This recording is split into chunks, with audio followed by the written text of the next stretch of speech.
এখন সন্ধ্যা 7:30। একটু পরেই শুনবেন সর্বশেষ বিশ্ব সংবাদ। আপনারা বিবিসি শুনছেন ঢাকায় FM 100, সিলেটে 88.8, রংপুরে 88.8। আপনারা যেখানে আছেন বিবিসি আপনার সাথেই আছে।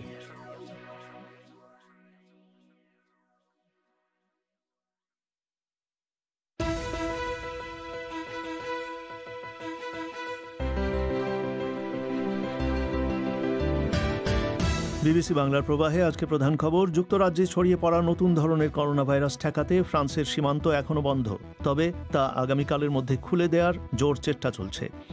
বাংলাদেশে কোটি কোটি টাকা আত্মসাতের জন্য অভিযুক্ত পিকে হালদারকে ধরতে ইন্টারপোলের কাছে নোটিশ পাঠানোর প্রক্রিয়া শুরু করেছে সরকার। ওয়ারেন্ট অফ অ্যারেস্ট ইস্যুটা অর্ডার হয়েছে, সেই অর্ডারে বলে দিয়েছে মিনিস্ট্রি অফ হোম ইন্টারপোলকে এটা কমিউনিকেট করবে, এবং সেখানে বলেই দিয়েছে এটা কগনিজেবল অফেন্স, তার বিরুদ্ধে অ্যালিগেশন, তাকে সিকিউরিং অ্যারেস্ট করা হোক অতি সত্বর। আর ঢাকা বিশ্ববিদ্যালয়ের ছাত্র শিক্ষক কেন্দ্র বা টিএসসির উন্নয়নের পরিকল্পনার কথা বলছে সরকার, কিন্তু দৃষ্টিনন্দন এই স্থাপত্য কি সত্যি ভেঙে ফেলা হবে? শুনবেন এ নিয়ে। আর ভারতে 6 মাসের মধ্যেই প্রথম কোভিড রোগীর সংখ্যা 20,000-এর নিচে। এসব নিয়েই আজকের প্রবাহ।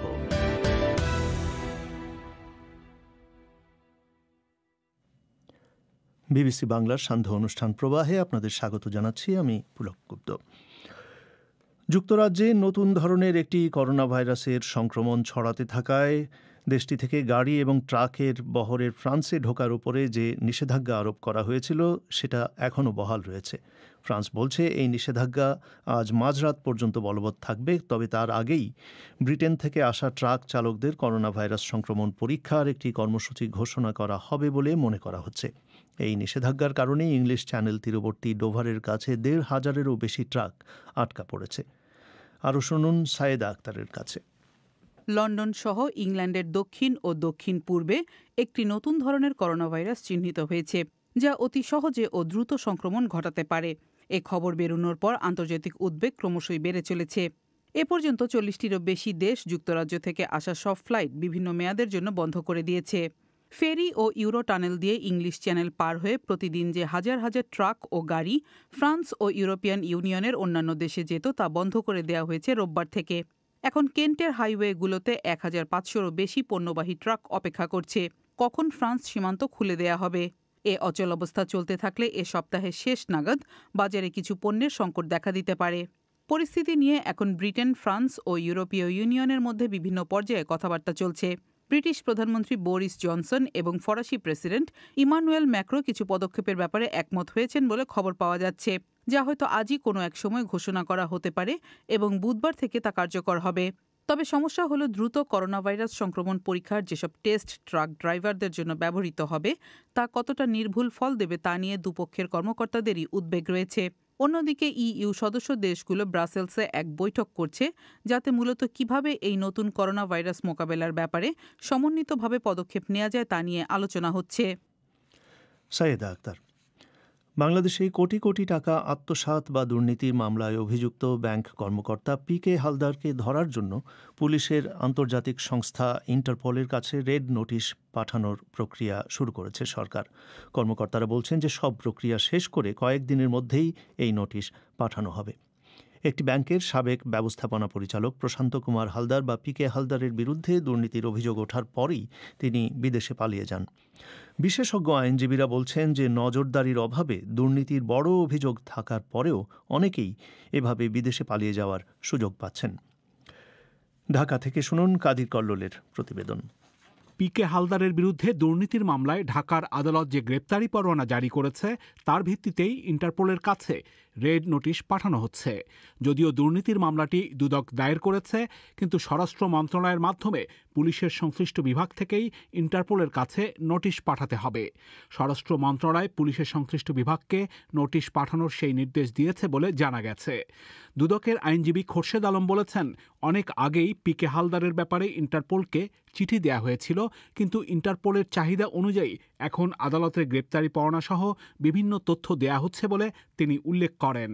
ইন্টারপোলকে আগেই দুর্নীতি দমন কমিশন স্বরাষ্ট্র মন্ত্রণালয়ের মাধ্যমে ইন্টিমেশন দেওয়া হয়েছিল পিকে হালদারের ব্যাপারে, তাকে সিকিউরিং অ্যারেস্ট, কিন্তু ইন্টারপোল তখন জানায় যে তাদের হাতে আদালতের আদেশ লাগবে, কেসের নাম্বার লাগবে, কেস ডিটেলস লাগবে, তখন দুর্নীতি দমন কমিশন ঢাকার মহানগর সিনিয়র স্পেশাল জাজ আদালতে একটি ওয়ারেন্ট অফ অ্যারেস্ট ইস্যু করার জন্য আদালতে প্রার্থনা করে।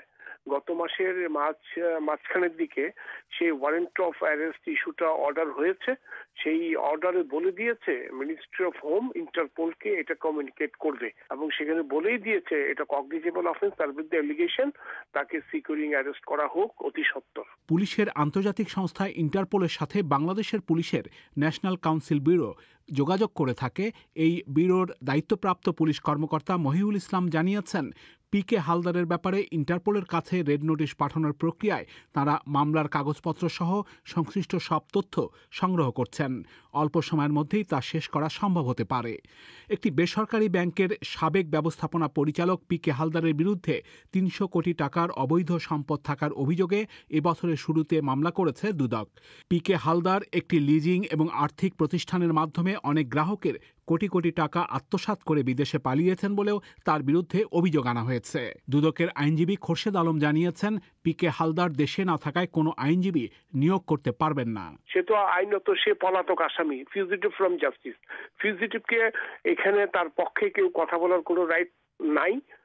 তার পক্ষে কথা বলতে হলে তাকে আদালতে আত্মসমর্পণ করে জেলে যেতে হবে অথবা জামিনে থাকতে হবে। উনি তো জেলেও নাই, জামিনেও নাই। সে হয়তো দুবাই অথবা সিঙ্গাপুর কাছাকাছি আছে আর কি। সে দুবাইতে আসছিল ভার্চুয়ালি ঢাকায় আসার জন্য, as per directions of the হাইকোর্টের কোম্পানি বেঞ্চ। যে কোনো কারণে হোক সে তার সিদ্ধান্তটা চেঞ্জ করে ফেলল। ধারণা করা হচ্ছে পিকে হালদার সিঙ্গাপুর বা দুবাই পালিয়ে থাকতে পারেন, কিন্তু সুনির্দিষ্ট কোনো তথ্য কর্তৃপক্ষের কাছে নেই। পিকে হালদারের বিরুদ্ধে দুর্নীতির অভিযোগ নিয়ে যখন আলোচনা শুরু হয়েছিল তখনই তিনি বিদেশে পালিয়েছেন। সাম্প্রতিক সময়ে বিদেশে বড় অঙ্কের অর্থ পাচার করার বিষয় নিয়ে আলোচনা চলছে। সেই প্রেক্ষাপটে প্রতীক হিসেবে কানাডার বেগমপাড়া আলোচিত। বিষয়গুলো উচ্চ আদালত পর্যন্ত গড়িয়েছে। হাইকোর্ট দ্বৈত পাসপোর্টধারীদের নাম তালিকা তথ্য জানতে চেয়েছে কর্তৃপক্ষের কাছে, কিন্তু দুর্নীতির অভিযোগে অভিযুক্তরা কিভাবে পালিয়ে যেতে পারে সেই প্রশ্ন অনেকে তুলছেন। সুপ্রিম কোর্টের একজন আইনজীবী হামিদা চৌধুরী বলেছেন, দুর্নীতির মামলায় অনুসন্ধান এবং তদন্তে দুই ভাগে অনেক সময় লেগে যায়। সেজন্য পদ্ধতির সুযোগ নিয়েই অভিযুক্তদের অনেকেই পালিয়ে যেতে পারে বলে তিনি মনে করেন। দুর্নীতি দমন মামলাতে এগুলো জানতেছে অনেকদিন ধরে ইনভেস্টিগেশন হচ্ছে, তারপরে তো দুর্নীতির মামলা হয়। এটা সিস্টেমের ভুলের কারণে এই ঝামেলাগুলো হচ্ছে। সেই কারণে সিস্টেম যখন চালু হবে ঘটনাটা, তখনই তাকে নজরদারি করতে হবে। মামলা শুরু হওয়ার আগেই তো একটা যায়, রিপোর্ট যায়, সেটার ভিত্তিতে যে তদন্ত হয় তারপর তো মামলাগুলো চালু হওয়ার আগেই ওনারা ডিসিশন নিতে হবে যে কিভাবে ওদেরকে নজরের ভিতরে রাখতে হবে। তাইলে কিন্তু এই সমস্যাগুলো হয় না। তবে দুদকের কর্মকর্তারা দাবি করেছেন, যখন দুর্নীতির অভিযোগে কারো বিরুদ্ধে অনুসন্ধান শুরু করা হয় তখনই অভিযুক্ত তাদের নজরদারির আওতায় থাকে। ঢাকা থেকে কাদির কল্লোল। বাংলাদেশে ঢাকা বিশ্ববিদ্যালয়ের ছাত্র শিক্ষক কেন্দ্র বা টিএসসি নামে পরিচিত যে ভবনটি, সেটির উন্নয়নের একটি পরিকল্পনার কথা বলছে সরকার। বর্তমান স্থাপনাটি ভেঙে সেখানে নতুন বহুতল ভবন নির্মাণ করা হবে বলে স্থানীয় সংবাদ মাধ্যমগুলোতে এ নিয়ে খবরও প্রকাশিত হয়েছে। তবে এই প্রকল্পের দায়িত্বে থাকা ঢাকার গণপূর্ত অধিদপ্তর বলছে যে এটি এখনও পরিকল্পনা পর্যায়ে রয়েছে এবং বর্তমানে থাকা স্থাপনাগুলো ভাঙা হবে কিনা সে নিয়েও কোনো সিদ্ধান্ত হয়নি। বিশ্ববিদ্যালয় কর্তৃপক্ষ একই কথা বলছেন। তবে বিশেষজ্ঞরা বলছেন যে টিএসসির উন্নয়ন করতে হলে এর ভবন ভেঙে নয়, বরং এগুলো রেখে কিভাবে উন্নয়ন করা যায় সেই দিকে নজর দেওয়া উচিত। ঢাকা থেকে মুন্নি আক্তার। গত ২রা সেপ্টেম্বর আওয়ামী লীগের সম্পাদক মণ্ডলীর বৈঠকে ভিডিও কনফারেন্সে যুক্ত হয়ে প্রধানমন্ত্রী শেখ হাসিনা বলেছিলেন, ঢাকা বিশ্ববিদ্যালয়ের ছাত্র শিক্ষক কেন্দ্র, যা টিএসসি নামে পরিচিত, সেটিকে নতুন করে গড়ে তুলতে চান তিনি। তিনি বলেন, সম্পূর্ণ আধুনিকভাবে টিএসসি প্রতিষ্ঠা করবেন, যাতে করে ছাত্র শিক্ষকের এই মিলন কেন্দ্র আরও সুন্দর হয়, এবং এ বিষয়ে তিনি একটি নির্দেশনাও দিয়ে দিয়েছেন। প্রধানমন্ত্রীর এমন বক্তব্যের পর ভবন নিয়ে বিভিন্ন পর্যায়ে আলোচনা শুরু হয়। টিএসসিকে নতুন করে গড়ে তোলার লক্ষ্যে এরই মধ্যে কাজ শুরু করেছে গণপূর্ত অধিদপ্তর। টিএসসি এলাকায় এরই মধ্যে সার্ভে করা হয়েছে বলে জানিয়েছেন টিএসসির ভারপ্রাপ্ত পরিচালক সৈয়দ আলী আকবর। আমাদের যে বর্তমান টিএসসি আছে ওটা ওরা আসছে রিজিস্টার আর বলে দিচ্ছেন ওরা সার্ভে করবে, ওরা সব যারা ওনারা কি কি দেখতে চায় সব দেখবে। তো দেখে গেছে, নিয়ে গেছে সার্ভে করে। ঢাকার গণপূর্ত অধিদপ্তরের সার্কেল 4-এর নির্বাহী প্রকৌশলী মাহবুবুর রহমান বিবিসি বাংলাকে বলেন, টিএসসির উন্নয়নের যে প্রকল্প রয়েছে সেটি পরিকল্পনা নিয়ে কাজ চলছে। এ বিষয়ে একটি টিম কাজ করছে। তাদের পরিকল্পনায় কি রয়েছে সে বিষয়ে চলতি মাসের 10 তারিখে একটি উপস্থাপনা হওয়ার কথা থাকলেও এখনও সেটি হয়নি। টিএসসির বর্তমান স্থাপনা ভাঙা হবে কিনা এমন প্রশ্নের উত্তরে তিনি বলেন, যেহেতু পরিকল্পনাটি এখনও চূড়ান্ত হয়নি তাই এ বিষয়ে আসলে সিদ্ধান্ত আসেনি, বলছিলেন মাহবুবুর রহমান। আর্কিটেক্ট কাজ করতেছে, কাজ করলে আমরা বলতে পারবো আমাদের কাছে আসলে প্ল্যানিংটা দাঁড় করাচ্ছে, দাঁড় করালে দেন আমরা বলতে পারবো। আসলে আমাদের কাছে দেখলে সবাইকে যখন প্রেজেন্টেশন দিবে তারপর বলতে পারবো। এটা তো আমরা গত মাসের 30 তারিখে দেওয়ার কথা ছিল, তারপর আবার ডেট পেয়েছে 10 তারিখে, এখন দেয়নি ওরা। টিএসসির বর্তমান যে স্থাপনাগুলো আছে এগুলো কি থাকবে নাকি এগুলো ভেঙে কিছু করা? এটাও আমি কিছু জানি না, ওদের প্ল্যানিংটা কি সেটা আসলে ওরা প্রেজেন্টেশনের সময় বলবে। এ বিষয়ে ঢাকা বিশ্ববিদ্যালয়ের উপাচার্য অধ্যাপক আখতারুজ্জামানের সাথে যোগাযোগ করা হলে তিনি বিবিসি বাংলাকে জানিয়েছেন যে এ বিষয়ে এখনও কথা বলার সময় আসেনি, কারণ সব তথ্য তাদের হাতে নেই, বলছিলেন অধ্যাপক আখতারুজ্জামান।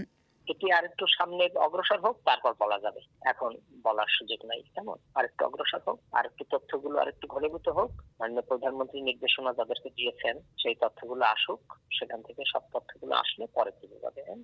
শুধু টিএসসি নয়, গত নভেম্বরের শেষ দিকে মতিঝিল থেকে কমলাপুর পর্যন্ত মেট্রো রেলের লাইন সম্প্রসারণ এবং মাল্টিমোডাল ট্রান্সপোর্ট হাব নির্মাণের জন্য কমলাপুর রেল স্টেশন ভবনটি ভেঙে কাছাকাছি জায়গায় পুনর্নির্মাণ করতে বাংলাদেশ রেলওয়ে এবং মেট্রো রেল কর্তৃপক্ষ একটি পরিকল্পনায় সম্মত হয়। এ নিয়েও প্রতিবাদ জানান অনেকে। এদের মধ্যে একজন বাংলাদেশ স্থাপত্য ইনস্টিটিউটের নবনির্বাচিত প্রেসিডেন্ট এবং একজন স্থপতি মোবাশ্বের হোসেন। তিনি মনে করেন দেশের ইতিহাস এবং ঐতিহ্য রক্ষা করে তবেই উন্নয়ন করতে হবে, বলছিলেন মিস্টার হোসেন। প্রতিবাদ মানে না করা না, প্রতিবাদ মানে অল্টারনেটিভ যে উন্নয়ন কাজগুলি হবে সেটাকে সুন্দরভাবে গ্রহণযোগ্য অল্টারনেটিভ। ইতিহাস ধ্বংস করে তাহলে তো যে কোনোদিন হতে পারে যে লালবাগ ফোর্ট ভেঙে ওখানে বিরাট অফিস বিল্ডিং বা কোয়ার্টার বানানো হোক, ওখানে তো বিরাট জায়গা আছে। এটা তো সঠিক সিদ্ধান্ত না। উন্নয়নশীল একটি দেশের সবচেয়ে বড় ঐশ্বর্য হলো তার ইতিহাস। ইতিহাসকে সংরক্ষণ করার চেষ্টা করতে হবে, দরকার হলে তুলে নিয়ে শিফট করে অন্য জায়গায় বসানোর চিন্তা করতে হবে। গ্রিক স্থপতি কনস্ট্যান্টিন ডক্সিয়াডেস 60-এর দশকের শুরুতে টিএসসির নকশা করেছিলেন। পূর্ব পাকিস্তানের তৎকালীন সামরিক শাসক জেনারেল আইয়ুব খানের আমলে ভবনটির নির্মাণ কাজ শেষ হয়। মুন্নি আক্তার। বাংলাদেশে গত কয়েকদিন ধরেই বাজারে চালের দাম ক্রমাগত বেড়ে চলেছে। ঢাকার চাল ব্যবসায়ীরা জানাচ্ছেন যে রাজধানীতে বিভিন্ন দরের চালের দাম প্রতি বস্তা 100 থেকে 500-600 টাকা পর্যন্ত বেড়েছে এবং এর জন্য তারা কারণ হিসাবে মিলগুলোতে ধানের সরবরাহ কমে যাবার কথা বলছেন। কিন্তু যখন সরকারি গুদামগুলোতে চালের মজুদ যথেষ্ট আছে, চাল উৎপাদনে রেকর্ড উদ্বৃত্তের আশা করা হচ্ছে এবং কয়েক লাখ টন চাল আমদানির কথাও বলা হচ্ছে, সেই সময়ে চালের দাম কেন বাড়ছে জানতে কথা বলেছিলাম ঢাকায় সংবাদদাতা রাকিব হাসনাতের সাথে। চাল ব্যবসায়ীরা যেটি বলছেন আর কি, যে মোটা চাল, মিনিকেট অর্থাৎ চিকন চাল, নাজির চাল এবং পোলাও চাল, এই চালগুলো বাংলাদেশের বাজারে বেশি জনপ্রিয়, অর্থাৎ বেশি মানুষ এই চালগুলো কিনে থাকেন। তো এই চালগুলো 100 টাকা থেকে সর্বোচ্চ 500-600 টাকা বস্তা প্রতি বেড়েছে গত কয়েকদিনে। বিশেষ করে মোটা চালের দাম বস্তা প্রতি 100 টাকা, আর মিনিকেট বা চিকন চাল সেটা বস্তা প্রতি 200 টাকা, আর নাজির চাল 500 থেকে 600 টাকা পর্যন্ত বেড়েছে। এমনটি ঢাকায় যারা বিভিন্ন এলাকায় চাল ব্যবসা করেন বা চাল বিক্রি করেন তারা বলছেন। এবং ঢাকার বাইরে খুচরা বাজারে, অর্থাৎ সেখানে কেজি প্রতি 3 টাকা থেকে শুরু করে বিভিন্ন হারে এর প্রভাব পড়েছে কেজি প্রতি। কোথাও 5-6 টাকা, কোথাও 7-8 টাকা, এটা বিভিন্ন ধরনের চালের উপর ডিপেন্ড করছে। তবে কমপক্ষে 2-3 টাকা কেজি প্রতি গত কয়েকদিনে বেড়েছে, এটি বলছেন চাল ব্যবসায়ীরা। কিন্তু এমন একটা সময়ে এই দাম বাড়ছে যে যখন চাল উৎপাদনে সেরকম কোনো ঘাটতি হতে পারে বলে বলা হচ্ছে না এবং কিছু চাল সরকার আমদানিও করছে বলে বলা হচ্ছে, সেই রকম সময়ে যখন বাজারের পরিস্থিতি মোটামুটি অনুকূল বলে মনে করা হচ্ছিল, তখন এই দামটা বাড়ছে কেন? কারণটা কি? চাল ব্যবসায়ীরা বলছেন যে মিল অর্থাৎ ধান ভাঙিয়ে যেখানে চাল করা হয় সেই মিলগুলোতে চালের দাম বাড়িয়ে দেওয়া হয়েছে। আর মিলগুলো বলছে যে ধান সরবরাহ কম। এখন আমি এই বিষয়টি নিয়ে খাদ্য মন্ত্রণালয়ের ঊর্ধ্বতন কর্মকর্তা, বাংলাদেশ ধান গবেষণা ইনস্টিটিউট সহ বেশ কিছু খুচরা ব্যবসায়ী, মিল মালিক, তাদের সাথে কথা বলেছি। মন্ত্রণালয়ের কর্মকর্তারা যেটি বলছেন যে মূলত স্কুল কলেজ অনেক কিছু বন্ধ, ফলে পারিবারিক খরচ কম, পাশাপাশি বিভিন্ন পেশাজীবীদের জন্য বিভিন্ন ধরনের প্রণোদনা আছে। পেশাজীবী বলতে আমি বুঝাচ্ছি কৃষক, শ্রমিক কিংবা নিম্ন আয়ের মানুষের জন্য করোনার এই মহামারী পরিস্থিতিতে সরকার বেশ কিছু প্রণোদনা দিয়েছে এবং সেটি কৃষকরাও কোনো ক্ষেত্রে পেয়েছেন এবং সে কারণে কৃষকদের ওই আর্থিক সংকটটা না থাকার কারণে অনেকে ধান যে হারে বিক্রি করে থাকেন সেটি বিক্রি না করে কম পরিমাণে তারা বিক্রি করছেন, যে ভবিষ্যতে হয়তো তারা আরো রেখে দিলে সামনে হয়তো আরো লাভ পাবেন সেই আশায়। আবার কোনো ক্ষেত্রে মিল গুলো ধান কিনে চাল তৈরি করে সেগুলো নিজেরা মজুত করে রাখছে, এমন অভিযোগও আছে, যদিও মিল মালিকরা সেটি স্বীকার করছেন না। এবং সব মিলিয়ে মন্ত্রণালয়ের কর্মকর্তার ধারণা এমন কয়েকটি পর্যায়ে মজুত করে রাখা অথবা পরে বিক্রি করবে এই প্রত্যাশায় রেখে দেওয়ার কারণে বাজারে এখন সরবরাহ কিছুটা কম। তবে মিল মালিকরা বলছেন যে এই প্রতি বছর এই সময়টাতে চালের দাম একটু বাড়ে। তবে আপনি ঠিকই বলেছেন যে এখন সংকট হবে না এমন একটি ধারণা এখন থেকে অন্তত ৬ মাস আগে দিয়েছিল ধান গবেষণা ইনস্টিটিউট। বলা হয়েছিল যে নভেম্বর নাগাদ বাংলাদেশে ৫৫ লক্ষ টন চাল উদ্বৃত্ত থাকবে। অথচ সেই নভেম্বর ডিসেম্বরে এসেই এই চালের এই বাড়তি দাম লক্ষ্য করা যাচ্ছে। এখন ধান গবেষণা ইনস্টিটিউট বলছে যে উদ্বৃত্ত আছে, কিন্তু বাজারের এই নানান ব্যবস্থাপনা থেকে আরম্ভ করে নানান পর্যায়ে এগুলো থেকে রয়ে যাওয়ার কারণেই মূলত বাজারে সেগুলো আসছে না, এ কারণেই দাম বাড়ছে। খাদ্য মন্ত্রণালয়ের সচিবের সঙ্গে আমি কথা বলেছি, তিনি যেটি বলছেন যে বাজারে তাদের ভাষায় যে কোনো চালের সংকট নেই, ইতিমধ্যে আমদানির প্রক্রিয়া শুরু হয়েছে, বাজার নিচ থেকেই স্থিতিশীল হয়ে উঠবে আর অল্প কিছুদিনের মধ্যেই। রাকিব হাসনাত।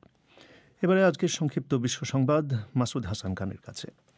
ব্রিটেনে ছড়ানো আরও সংক্রামক প্রকৃতির নতুন বৈশিষ্ট্যের করোনা ভাইরাস মোকাবেলার কৌশল আলোচনার জন্য বিশ্ব স্বাস্থ্য সংস্থা সদস্য রাষ্ট্রগুলোর সাথে বৈঠক করবে। তবে বৈঠকের তারিখ এখনো জানানো হয়নি।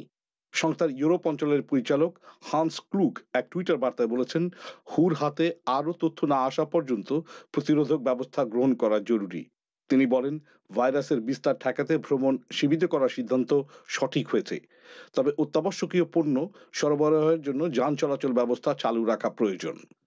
চীনের একজন জীবাণু বিশেষজ্ঞ উহানে যার গবেষণাগার থেকে করোনা ভাইরাস বাইরে গেছে বলে অপ্রমাণিত দাবি করা হচ্ছে, তিনি বিবিসিকে বলেছেন, এই অভিযোগ যে সত্য নয় তা দেখার জন্য যে কেউ তার গবেষণাগার পরিদর্শন করতে পারে। ভাইরাসের উৎস অনুসন্ধানে বিশ্ব স্বাস্থ্য সংস্থার একটি দল আগামী মাসে যখন উহান যাওয়ার প্রস্তুতি নিচ্ছে, তখন বিজ্ঞানী শি ঝেংলি কথা বলেন।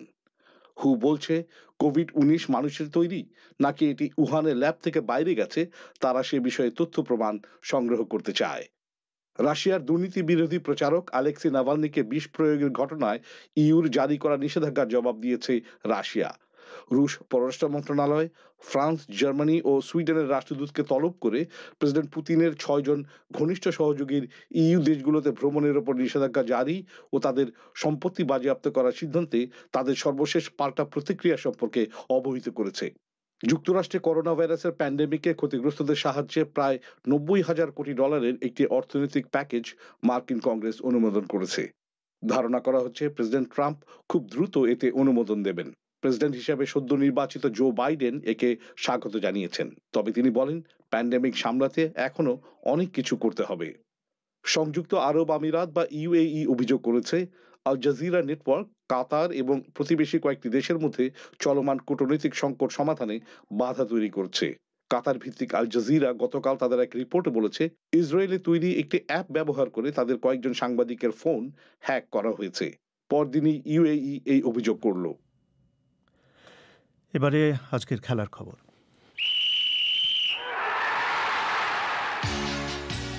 খেলার খবর পড়ছি রাহেল মাসুদ। নিউজিল্যান্ডের বিপক্ষে টি-20 সিরিজে অবশেষে জয় পেয়েছে পাকিস্তান। নিউজিল্যান্ডের সাথে শেষ টি-20 ম্যাচটিতে 4 উইকেটের জয় পেয়েছে দলটি।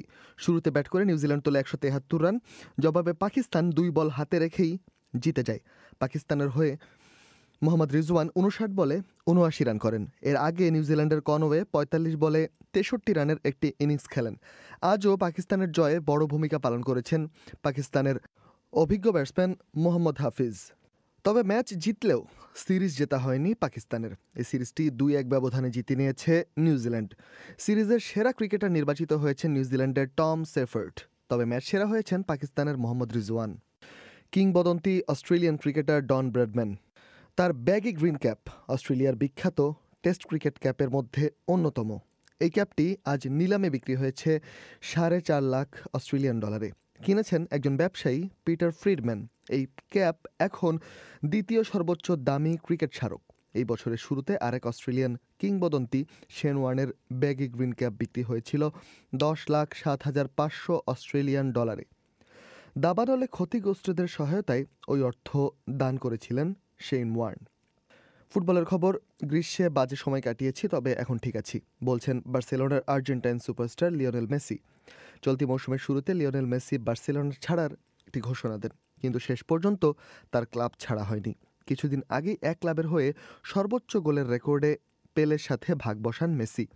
ওদিকে ক্লাবটির নতুন প্রেসিডেন্ট কার্লোস তুস্কেস বলেছেন, অর্থনীতির কথা চিন্তা করলে মেসিকে বিক্রি করা বার্সেলোনার জন্যই হতো ভালো সিদ্ধান্ত। বার্সেলোনার ফুটবলাররা নভেম্বর মাসে কম বেতন নেয়ার ব্যাপারে সম্মত হয়েছে। প্রায় 122 মিলিয়ন ইউরো বাঁচিয়েছে ক্লাবটি। ওদিকে 9 মাস বিরতির পর বাংলাদেশের মাঠে গড়িয়েছে ঘরোয়া ফুটবল। আজ শুরু হয়েছে ফেডারেশন কাপ। এই টুর্নামেন্টটিতে অনেক দলেই নেই বিদেশি ফুটবলার, তাই নতুন আমেজে দেশি ফুটবলাররা মাঠে নামছেন। সম্প্রতি সংযুক্ত আরব আমিরাতে হাতের একটি অস্ত্রোপচার করে দেশে ফিরেছেন বাংলাদেশের টেস্ট অধিনায়ক মমিনুল হক। টেস্ট ক্রিকেটে তিনি ওয়েস্ট ইন্ডিজের বিপক্ষে খেলতে পারবেন কিনা তা নিয়ে প্রশ্ন ছিল, তবে বাংলাদেশ ক্রিকেট বোর্ডের প্রধান চিকিৎসক দেবাশিস চৌধুরী জানিয়েছেন, দুবাইতে ওর থাম্ব ইনজুরির ইন্টারনাল ফিক্সেশন করেছে।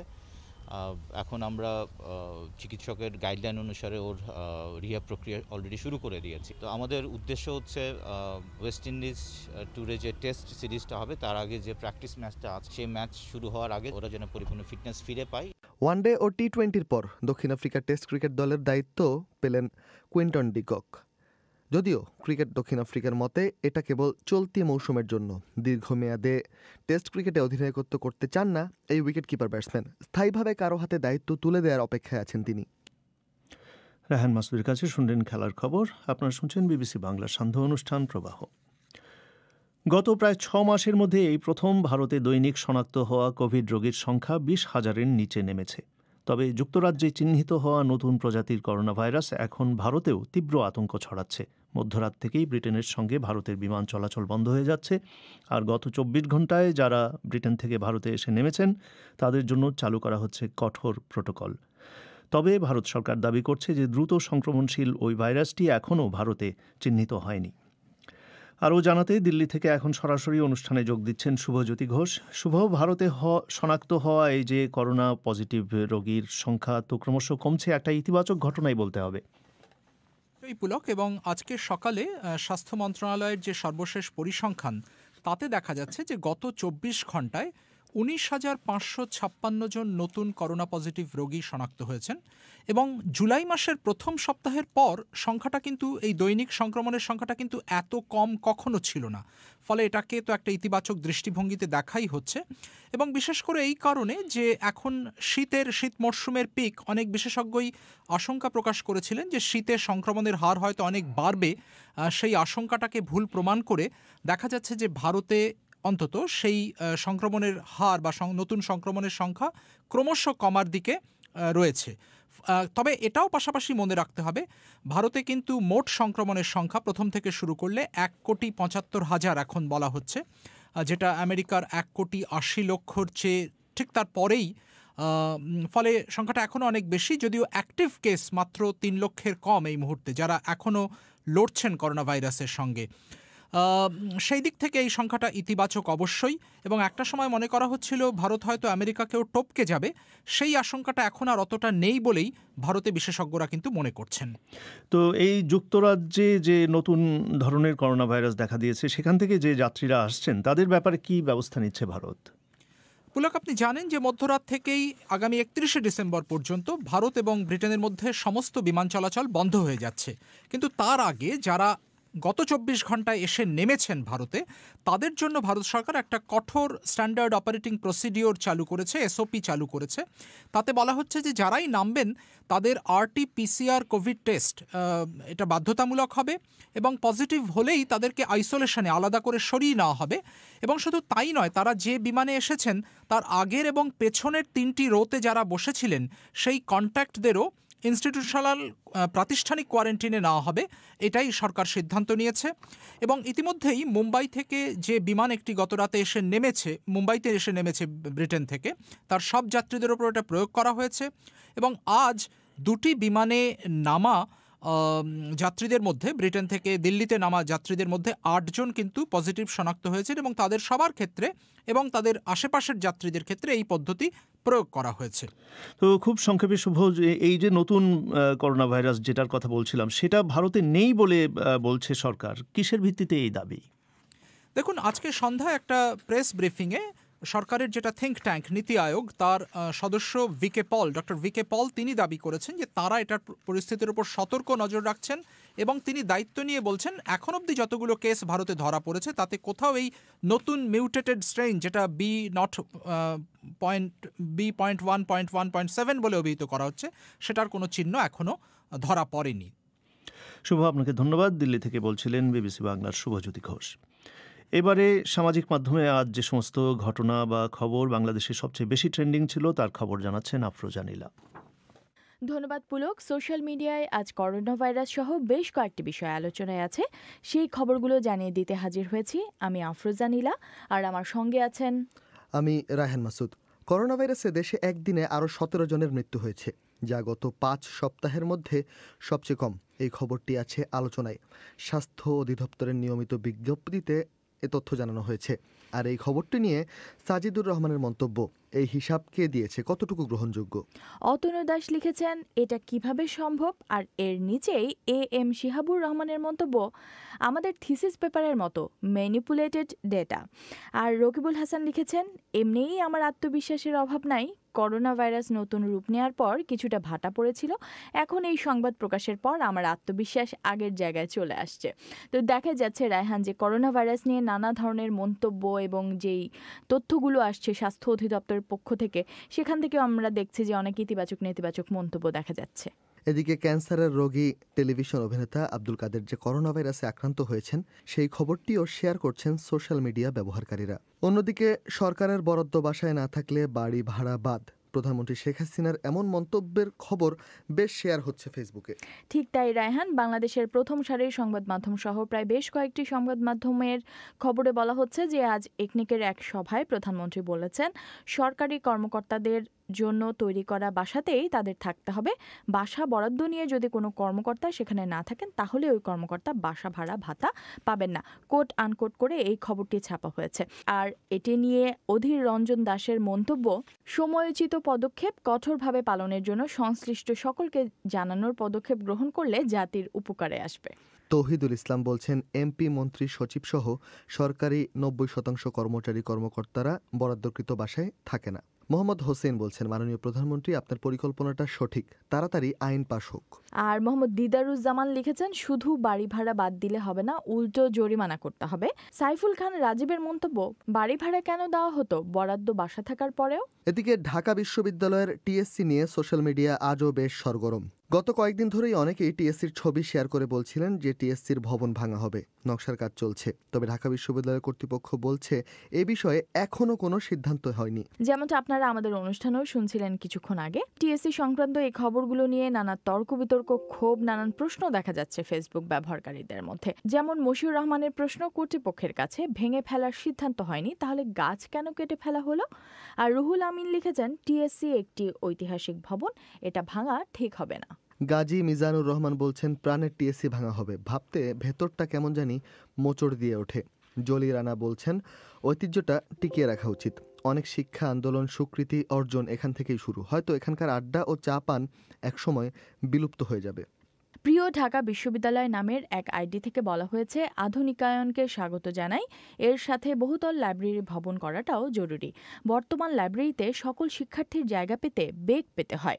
পলাশ তিনি বলছেন আমি ঢাবির স্টুডেন্ট নই, তবে আমার ঢাবির বন্ধুদের মুখে টিএসসির কথা তখন এত শুনতাম যে হিংসে হতো। আজ ভাঙা হবে শুনে আমারই কষ্ট লাগছে, না জানি আমার বন্ধুরা কত কষ্টই না পাচ্ছে। এরকমই নানান মন্তব্য উঠে এসেছে ফেসবুকে। তো এইসবই ছিল সামাজিক মাধ্যমে আলোচিত খবরগুলো নিয়ে আমাদের আজকের আপডেট। ধন্যবাদ সঙ্গে থাকার জন্য। আর অনুষ্ঠান শেষ করবার আগে প্রধান খবর আরেকবার, যুক্তরাজ্যে ছড়িয়ে পড়া নতুন ধরনের করোনা ভাইরাস ঠেকাতে ফ্রান্সের সীমান্ত এখনও বন্ধ, তবে তা আগামীকালের মধ্যে তুলে নেয়ার বা খুলে দেওয়ার জোর চেষ্টা চলছে। আর বাংলাদেশে কোটি কোটি টাকা আত্মসাতের জন্য অভিযুক্ত পিকে হালদারকে ধরতে ইন্টারপোলের কাছে নোটিশ পাঠাচ্ছে সরকার। আমাদের পরবর্তী অধিবেশন পরিক্রমা বাংলাদেশের সময় রাত 10:30, ভারতের সময় 10টায় শুনবেন আশা করে। লন্ডন থেকে আমি পুলক গুপ্ত আপাতত এখানেই বিদায় নিচ্ছি। ভালো থাকবেন।